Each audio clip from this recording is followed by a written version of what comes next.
A little minor rant about Sony under just a little bit of sleep, but here it goes. What made the PlayStation 1, great is it didn't matter what kind of games you preferred as a gamer. There was a ton of content for you. If you love turn-based RPGs like myself, it was an incredible time to be alive for us. Sony had effectively bent over backwards to give third-party developers the platform that they wanted to develop for, that they were demanding and wanted to develop for, and this enabled them to temporarily pry giants like Square Enix away from Nintendo and working designs, out of Sega's camps, which were both huge victories for them as a company.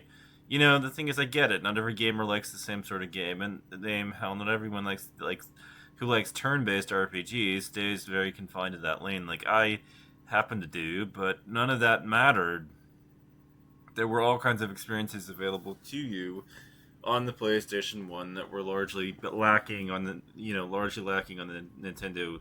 Sorry, not the Nintendo 60 Switch. I messed that one up. Let me fix that. That's the brain fart of me. So let me fix my little rant here. I meant the Nintendo 64. Shows that I have that tendency to, identify the wrong things sometimes. Error prone.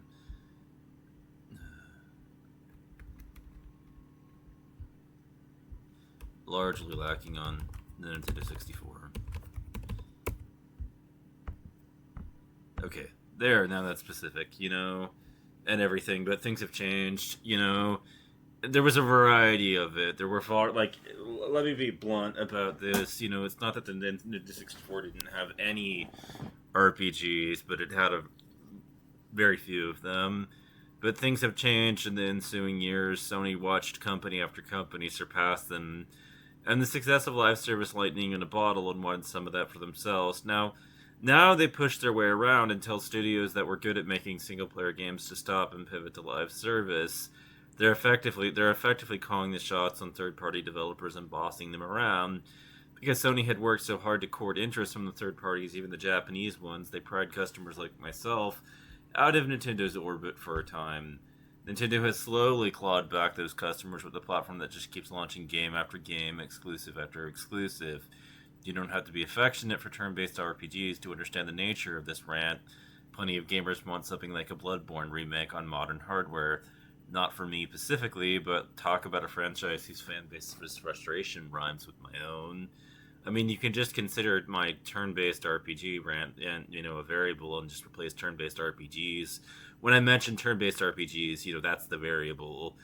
Turn-based RPG. You can just put in whatever neglected genre of video game you like in that box, and the same rant applies. The point is the PlayStation 1 catered to everyone's taste. Nowadays, not only is it all live service slop, but it's first person shooter live service slop, or hero shooter live slop, and I hate all shooters equally.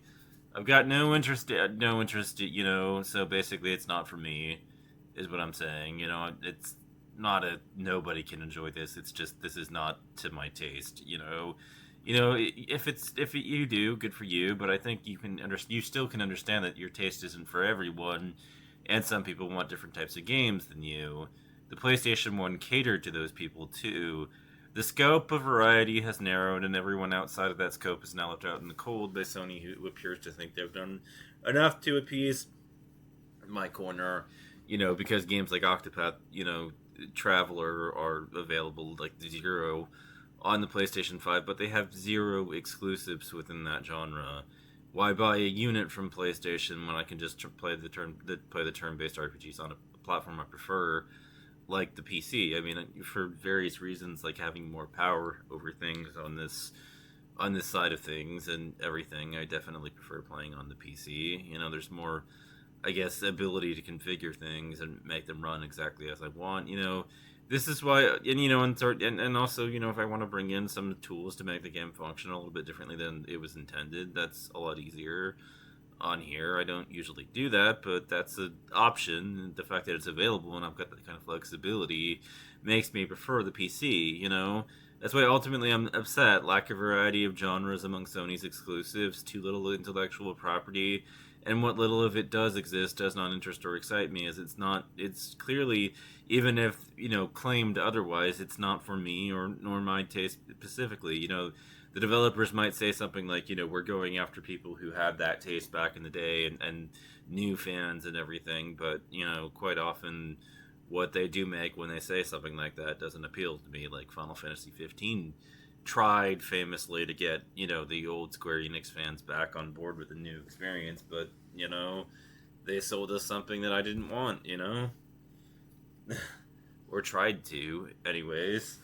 As the old fans that were back with Square Enix back when it was the first game launched a couple of years later, and everything, and have been with them for years and years and years and years as a company, So, it wasn't for me.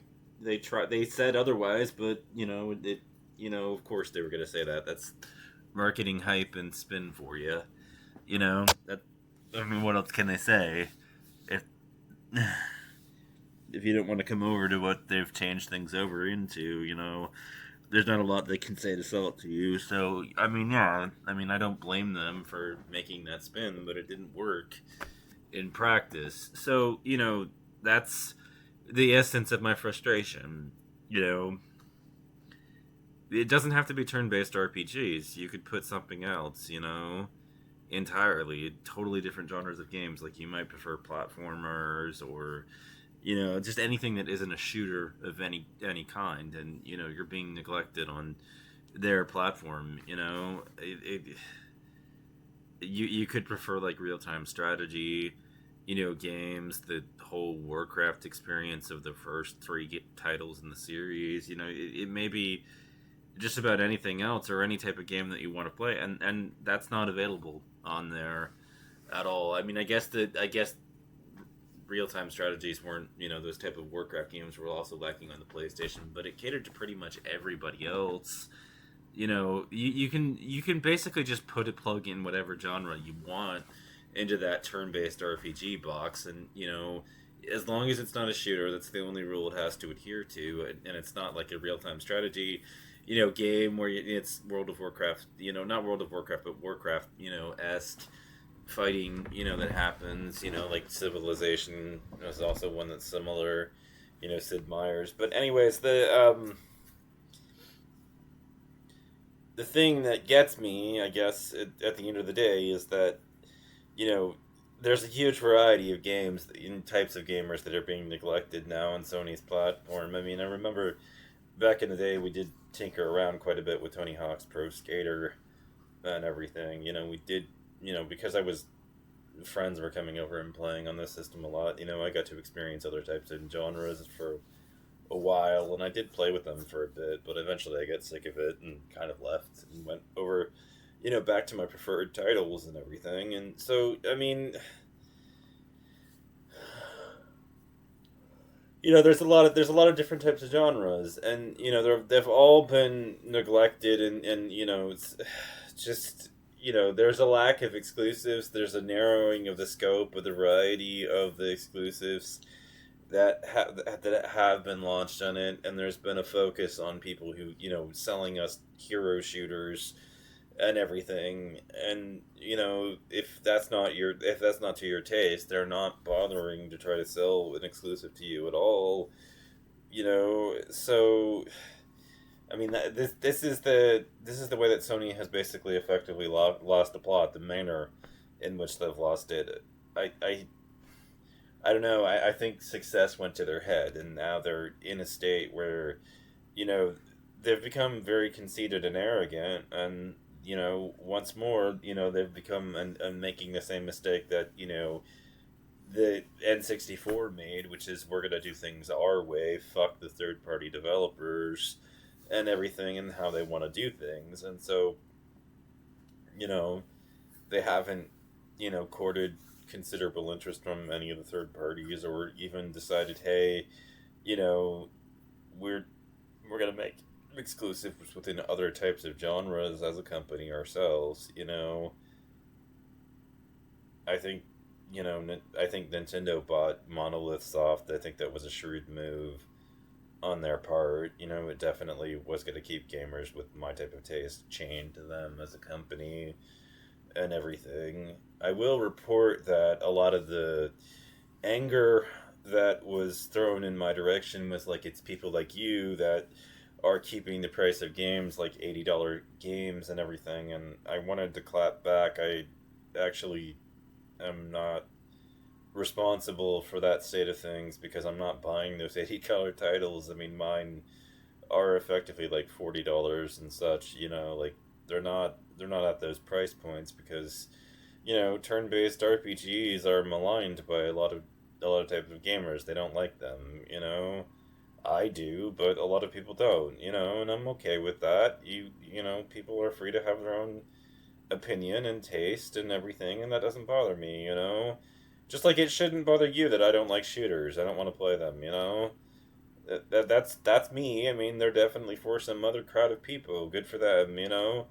And so, but this is the thing. This is the harmony of the experience on the PlayStation 1. What made it great ultimately is that it really didn't matter what type of gamer you were. If you came over to the PlayStation, you were going to find something that interests you almost. I mean, if you were a console gamer, at least, you were definitely going to find something that interests you. I mean, I guess PC gamers have definitely always been exposed to a variety of games that have never existed on the consoles, but I think even PC gamers could understand this. That the frustration about a narrowing of the scope of variety. You know, on PlayStation. So, anyways, that is my 2 cents about everything, and this is why I laugh at Marathon's failure. It's so hard. Look at that chart. Clear downward trends. Dear Sony, no one wants your live service slot. Reconsider strategy. I will not be buying a PlayStation 6. Is all I have to say about that.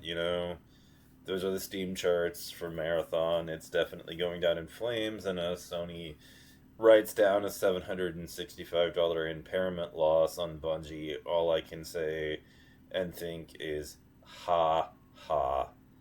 You know, I hope this humbles you as a company somewhat, and that you come to terms with the nature of the rant that that I've lodged, because the way that things are going in the current state of things, I have no intention of buying a PlayStation 6 because Sony has been stubborn about this one. It basically knows that so many of us don't want live service, and it's trying to basically, it's basically trying to say, fuck you, we're not going to cater to you and what you want. So, my response in return is fuck you back. I'm not going to buy your stupid fucking console unless you do what I want.